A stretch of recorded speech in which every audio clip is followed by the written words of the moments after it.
Les doy la más cordial bienvenida a este canal de filosofía, teología y la visión franciscana del hombre y de la vida. Vamos a hablar sobre San Antonio de Padua, un maestro de formación pastoral y un hombre de Dios, un gran predicador. Son muchos los títulos calificativos que pueden ser atribuidos con justificada motivación a San Antonio de Padua, Fray Antonio. En este contexto he decidido atribuirle el título de educador pastoral, porque nos brinda líneas para educarnos y para educar a los hijos, para educar a los fieles, para educar a las personas que están a nuestro lado. En el sentido de maestro de formación pastoral, en línea con el mandato recibido de San Francisco en la breve carta que a continuación presento integralmente en razón de su relevante significado histórico. Al hermano Antonio, mi obispo, el hermano Francisco, saludos. Me da gusto que tú enseñes la sagrada teología a los hermanos, solo que con tal ocupación no apagues el espíritu de la santa oración y devoción, como está escrito en la regla. Paz y bien.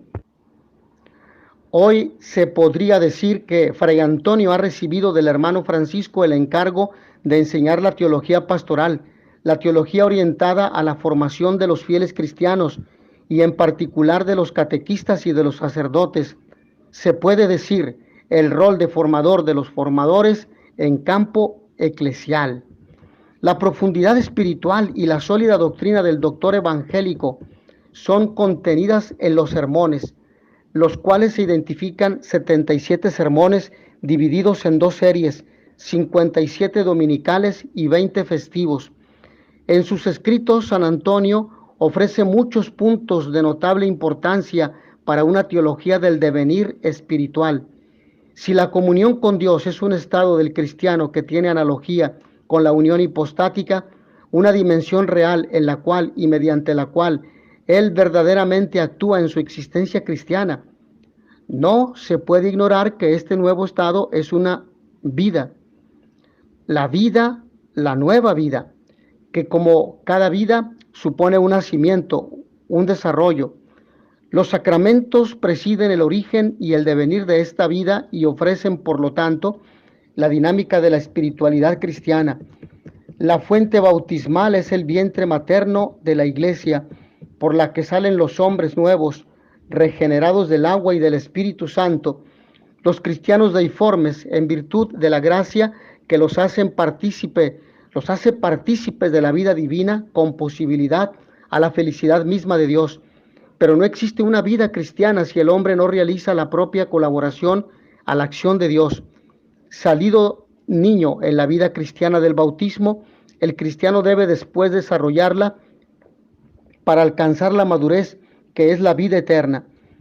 Antonio de Padua considera particularmente el aspecto psicológico-ético de las fases del camino de perfección, la dinámica de las virtudes, un itinerario de vida espiritual susceptible de reflexiones y de grandes alcances. El camino hacia la verdadera perfección espiritual es uno en sustancia, también varía en las etapas. El doctor angélico no lo presenta teóricamente o en abstracto, sino en concreto en el cristiano, que recorre el camino con dificultad, tropezando y hasta cayendo. Respecto a la intervención divina, la perfección tiene tres momentos característicos que corresponden a tres etapas del alma. Se trata de tres clásicos grados de la vida espiritual cristiana. Primero, de los principiantes. Segundo, de los que han progresado. Y tercero, de los perfectos. En el primer grado predomina la purificación. En el segundo se abre el alma a la verdad y se reviste de la virtud. En el tercero, el alma abre la puerta a Dios, del cual experimenta con frecuencia las suaves efusiones. El primer grado coincide en su inicio con el retorno a Dios de una vida de pecado y absorbe al hombre en un gran esfuerzo de lucha y de purificación. Esto es para que sepas que no estás solo, que cuentas con la gracia de Dios, salido del pecado. Lleva consigo los estigmas de una triste heredad, malos hábitos que debes superar, un pasado que debe ser expiado. Por ello, las virtudes necesarias son la vigilancia, estar atento a no caer en la tentación, a apartarse de ella, de ambientes de pecado, sobre todo de aquel que te esclavizó. Y la constancia, no es que la gracia de Dios te llamó, tú respondiste y ya, para siempre estás salvado, ¿no? Tienes que vigilar frecuentemente tu vida, diariamente, cada instante, y ser constante en aquellos facilitadores o aspectos o elementos que impedirán que te apartes de la gracia de Dios, es decir, de la amistad con Dios, la oración, la confesión mensual, a más tardar, la misa por lo menos cada domingo, si no puedes diario por tu trabajo, la oración diaria, el rosario, la lectura de los salmos, alguna oración de contemplación, de meditación, estar a solas con el Señor y decirle que lo amas y que agradeces su amor de predilección al haberte sacado del pecado. Otro sentimiento que debe guiar al hombre en el camino de la perfección y afirmarlo en la prudencia para no permanecer víctima de los peligros es el temor a caer. El hombre nunca está solo, porque en su esfuerzo es ayudado por la gracia de Dios. La lucha contra el pecado y las pasiones es un trabajo incesante. De otra manera se corre el riesgo de retornar a las miserias del pasado. Esto muestra la sabiduría de Fray Antonio. San Antonio escribe que nuestra alma es como un terreno sobre el cual necesitamos estar siempre ocupados, porque sumergidos en la pereza crecen las espinas de los malos pensamientos. Nosotros debemos sembrar la semilla de la palabra divina, plantar los árboles de las virtudes, producir frutos con la imitación del comportamiento de los santos. Un programa vasto y fatigoso como se ve, pero ninguno debe desanimarse a las sublimes alturas si llega paso a paso, porque ninguno es perfecto en un instante. Entre la abundancia de virtudes que constituye la estructura del edificio espiritual, San Antonio se detiene franciscanamente sobre 4 que revelan su espiritualidad. Primera, la humildad. Segunda, la obediencia. Tercera, la pobreza. Y cuarta, la caridad. A la base de su ascesis, es decir, de su esfuerzo por responder a la gracia de Dios, el doctor evangélico pone la humildad como raíz y madre de todas las virtudes, porque es reconocer que la gracia no depende de ti, no te la has dado a ti mismo, la salvación tampoco, sino es un regalo gratuito y maravilloso de Dios al que tú debes responder, tú y yo debemos responder. La humildad llega a ser su propio yo, la esencia de su modo de pensar y de actuar, como resulta claramente en los sermones antonianos. Ella es la consecuencia de las reflexiones sobre la nulidad de la naturaleza humana. Así la concepción y el nacimiento son para San Antonio una forma de desechar cualquier sentimiento de soberbia. Es que no somos nosotros, hermanos, es Dios, son los méritos de Cristo. La humildad es la verdad y hace que el hombre se conozca a sí mismo y a Dios. Como el fuego reduce a cenizas y abaja las cosas altas, así la humildad conduce al soberbio a replegarse y a humillarse, repitiendo las palabras del Génesis: polvo eres y al polvo volverás. 3:19, Génesis 3:19. Por tanto, hemos de decir que a este punto, el verdadero humilde reconoce su realidad y su verdad, el no amarse sobre todas las cosas. Contemptus sui es la principal virtud del justo, del hombre justo, con la cual alcanza los bienes celestiales. De esta manera, la soberbia es el más grave pecado delante de Dios. Ante omnia Deus superbiam detestatur, y la humildad es la más noble de las virtudes. Lo que Dios más detesta es la soberbia. Esta sostiene con modestia las cosas deshonestas y es ayudada de la gracia divina. De hecho, este es el pecado del diablo. Deus humilibus autem dat gratiam. Dios nos da la gracia de la humildad. La humildad es comparada a una flor que posee la belleza del color y la esperanza del fruto. Cuando veo un humilde, dice San Antonio, está en su beatitud celeste. Así Antonio de Padua pone en el corazón la sede de la virtud de la humildad. Incorde humilitas notatur, in quo ipsa principale eligit hospitium. Como el corazón regula la vida del cuerpo, así la humildad preside a la vida del alma. La virtud de la humildad no puede lamentarse de las ofensas recibidas. Sintetizando el camino de perfección, Fray Antonio distingue 6 grados de humildad. Primera, la humildad exige que el hombre tenga presente el humilde origen de su cuerpo. Segunda, su gestión en el vientre materno. Tercera, su nacimiento. Cuarta, su peregrinación terrena. Quinta, sus debilidades. Sexta, el temor a pensar en su muerte. Esto provoca amargura. Dicho de otra manera, la humildad invita al hombre a entrar en el misterio de Cristo, que se ha hecho su siervo y redentor, testigo del amor. El avance del hombre sobre el camino de la perfección es proporcionado a su abajamiento, porque cada hombre que se ensalza será abajado y quien se humilla será ensalzado. A través de estos 6 grados, el hombre, consciente de su enfermedad y de su pobreza, entra por gracia de Dios en la vida espiritual, se libera de las cosas peligrosas que le aquejan y que le apetecen, contempla más claramente su naturaleza auténtica como persona.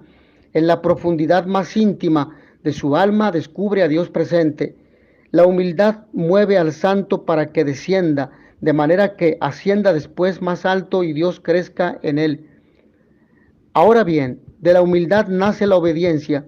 Si el corazón es humilde, los sentidos del cuerpo son obedientes. No lograrás jamás ver si no eres obediente. Si eres sordo a la voz del que te manda, serás también ciego. Con el entusiasmo que surge de la primavera franciscana, Antonio exalta la importancia de la pobreza en la vida espiritual. Él mira sobre todo a la pobreza absoluta, vivida con tanta fidelidad personal de los primeros hijos del pobrecillo de Asís. La vocación a una vida según el Evangelio, con la cual inició esa señalada de la renuncia a todos los bienes terrenos, implica o implicaba para Francisco también la vocación a una vida de pobreza absoluta, porque para el alter Christus, es decir, el otro Cristo, no era la pobreza en sí misma, sino un elemento esencial de la vida de un verdadero discípulo de Cristo. La pobreza es solo el camino a Cristo, una participación de su reino. Así la pobreza tiene un valor salvífico para el hombre, es el camino a la salvación. Es más, es el camino que lo conduce a la participación de la obra redentora de Cristo mismo. En la regla definitiva, Francisco explica a sus hermanos en modo claro e inequivocable su concepto de pobreza. Los hermanos no se apropien nada, ni casa, ni lugar, ni cosa alguna, ni personas. Y como peregrinos y forasteros, sirviendo en este mundo al Señor en pobreza y humildad, pidan limosna con confianza. Y no está bien que se avergüencen, porque el Señor por amor a nosotros se hizo pobre en este mundo. Esta es aquella altísima pobreza que ha hecho a ustedes, hermanos carísimos, herederos del reino de los cielos, y haciéndose pobres de cosas, se han enriquecido de virtud, y ninguna otra cosa deben, por el nombre del Señor nuestro Jesucristo, buscar de poseer bajo el cielo. Esta pobreza es la que había golpeado la imaginación y atraído el corazón de Antonio, desde que vio a los hijos del pobrelo de Asís pedir limosna en las puertas del convento de Coimbra, cuando aún era agustino. Por eso, en muchas páginas de los sermones se respira la fuerte atracción de la dama pobreza. La pobreza es la verdadera riqueza, custodia y genera la humildad. Es la fuente de alegría espiritual, libera de los deseos que ligan al hombre a las cosas. El ideal de la pobreza absoluta, el santo lo contempla realizado en la vida de Jesús mismo. Por eso no puede no amarlo y hacer lo propio. Hemos dicho que San Antonio es el primer docente autorizado y el primer escritor reconocido de la orden franciscana. Sus escritos elaborados bajo la forma de sermones, los sermones dominicales con un apéndice de sermones marianos y de sermones de los santos, estos últimos incompletos, reflexionan el estadio de la que fue la primera manifestación de la teología franciscana, elaborada cuando aún vivía San Francisco, no sin la preocupación de que el estudio no apagara el espíritu de la santa oración y devoción. El ciclo de los sermones prolonga los cursos que el santo de Padua imparte a los frailes menores, jóvenes y menos jóvenes, para formarlos en un modo de predicación sustancioso. El sermón del doctor evangélico es lejano del estudio de la cuestión, es decir, de la cuestión, ya que estaba en boga en la Universidad de París. Él utiliza abundantemente la glosa, ordinariamente interlineal, porque explica. También las catane, tabule originarium, florilegia difusas en el medioevo. Cita a Pedro Lombardo, Ricardo de San Víctor, demuestra que conoce el movimiento teológico de su tiempo. Los padres de la Iglesia, San Agustín, Jerónimo, Gregorio, Isidoro, Bernardo. También encontramos a Cicerón, Horacio, Ovidio, algo de Varrón y de Virgilio. De Aristóteles utiliza mucho las traducciones de la historia de los animales y de otras obras de argumento científico, mientras no considera las obras de carácter lógico y metafísico. Con todo ello, los sermones manifiestan ante todo la figura de un teólogo bíblico que nos presenta el tema de la revelación, con la cual Dios invisible en su inmenso amor habla a los hombres como a sus amigos y se detiene con ellos para invitarlos y admitirlos a la comunión con Él. En sus textos es notoria una fuerza y viveza de imágenes que nos muestran un apasionado amor por Cristo y una continua recurrencia a la Sacra Escritura, es decir, a la Biblia. De esta manera, la enseñanza de Antonio es bíblica. Así, para el franciscano de Padua, toda la Sagrada Escritura es sustancialmente historia de salvación que tiene su centro en Cristo, porque la moral es la fe vivida o la encarnación de la fe en la vida cristiana. El cristiano no puede limitarse a creer una verdad sin ejemplificarla en su existencia. La ley moral regula el desarrollo de la vida cristiana y está en tensión entre un ser y un devenir, entre una realidad y una esperanza, entre un ya y un todavía no. Con el bautismo, el ser natural del hombre se ha revestido de Cristo.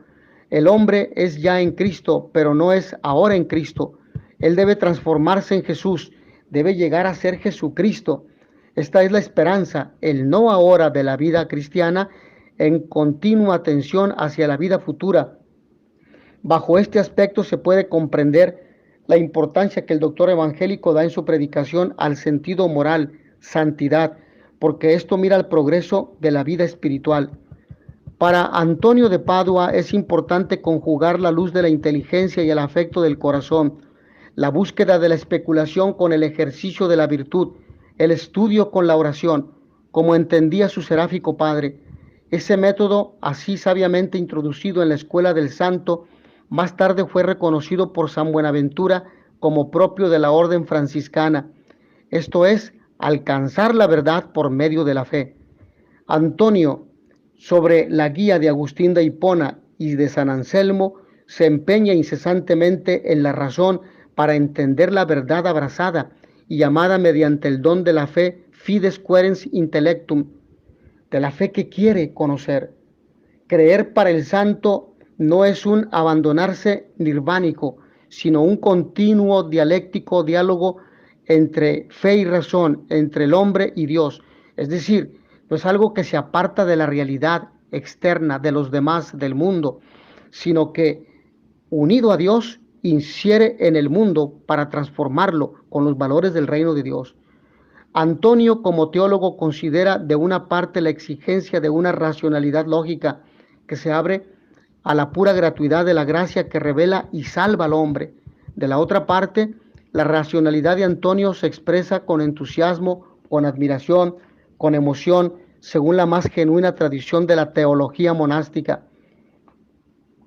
La especulación mística antoniana es, como la define el mismo santo, una conversación sutil sobre las verdades celestes, traducidas en deseo y aspiración de Dios, el acto que permite al justo de elevarse hacia el horizonte de la realidad de Dios, un Dios que no es aquel filosófico, sino el Dios de la historia real del hombre, que por su libertad decide entre el pecado y la gracia, entre la salvación y la perdición, entre el odio y el amor.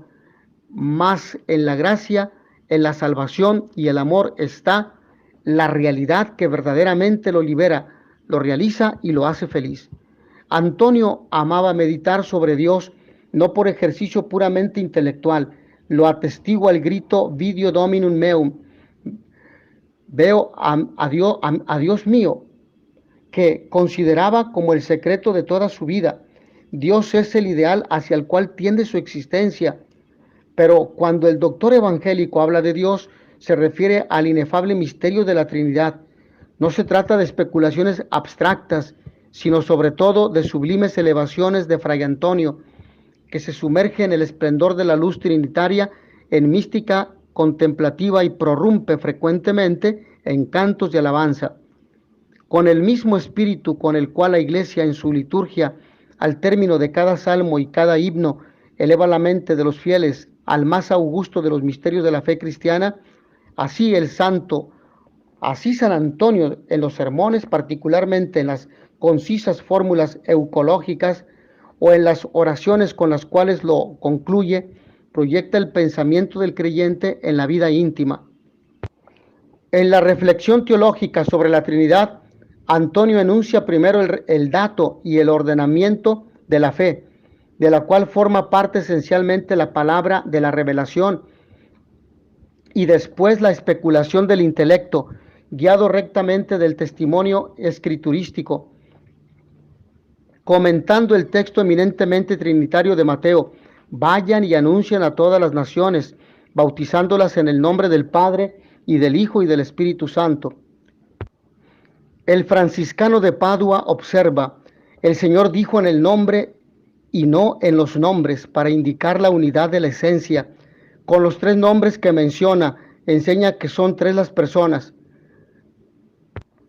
La tesis fundamental que une y condiciona los varios aciertos sobre la Trinidad como misterio, es decir, la doctrina respecto a las tres personas divinas en su naturaleza, está aquí evidentemente formulada no un Dios triple, sino un Dios Trinidad. Las personas divinas son absolutamente de la misma naturaleza. En la Trinidad, afirma Fray Antonio, no es necesario establecer grados, es decir, que el Padre sea mayor que el Hijo y éste menor que el Padre, o que el Espíritu Santo sea menor que los dos. Es necesario creer simplemente que uno es el Padre, otro el Hijo y otro es el Espíritu Santo. El origen, como dice San Agustín en el libro De Vera Religione, de la verdadera religión, es el Padre del que son todas las cosas y de quien proceden el Hijo y el Espíritu. La revelación es la fuente y el punto de llegada de cualquier conocimiento del misterio de Dios. Sobre el dato revelado se ejercita la inteligencia humana. Esta conoce verdaderamente a Dios en la manifestación que Él hace de sí mismo, pero lo conoce con los límites de la capacidad humana. El esfuerzo limitado del hombre ha seguido orientaciones diversas y vías diferentes, pero todos responden a un común y universal principio: la participación de las criaturas al ser de Dios. La semejanza entre Dios y las criaturas es verdadera y nos enseña alguna cosa de Él realmente. No es cierta una demostración, mas sobre todo una presentación del Dios Trinidad. Cada ser es tal en la medida de su participación al ser absoluto de Dios. Hay, por lo tanto, en cada ser creado algo o alguna cosa del ser mismo de Dios. Todo esto lleva una semejanza cualitativa y cuantitativa entre el ser absoluto, Dios, y el ser creado, la criatura, que de aquello participa. En la última realidad de Dios, en la Trinidad, es necesaria la unidad. De esta estructura necesaria se deberá encontrar un reflejo, una imagen en todos los seres creados que tienen la razón de su existencia en la participación al ser divino. Hermano que me escuchas, hermana, ¿cuál es tu respuesta al amor y al perdón incondicional y a la misericordia que Dios te ha manifestado en su Hijo muy amado y que te continúa mostrando cada día? Hemos dicho que el único Salvador del mundo es Jesucristo, y dado que somos seres históricos, la redención no es otorgada en la Iglesia, sino signo de salvación, o mejor dicho, la redención nos es otorgada en la iglesia, signo de salvación para todos los hombres por la fe en el resucitado. Comunidad de fe, de esperanza y de caridad. Por eso para Antonio el primer inicio de la iglesia que durará hasta el fin de los siglos ha sucedido después de la misma encarnación del Hijo de Dios. La iglesia está íntimamente unida a Cristo Jesús. Antonio expresa esta unión con el parangón de las bodas, según la cual la iglesia es esposa de Cristo. Él distingue tres especies de bodas: de unión, de justificación, de glorificación. De unión fueron celebradas en el tiempo de la Virgen María. De justificación las celebran cada día en el templo las almas fieles. De glorificación se celebran en el templo de la gloria celeste. Después el doctor evangélico explica cómo son avenidas las bodas de unión en la encarnación, conectando las dos ideas de la reconciliación de los hombres con Dios y de las bodas de Jesús con la iglesia. Hasta aquí, hermanos, esta breve exposición sobre San Antonio de Padua. Agradezco a todos ustedes su amable atención. Nos vemos en la siguiente sesión. In notitia veritatis proficere, pax et bonum.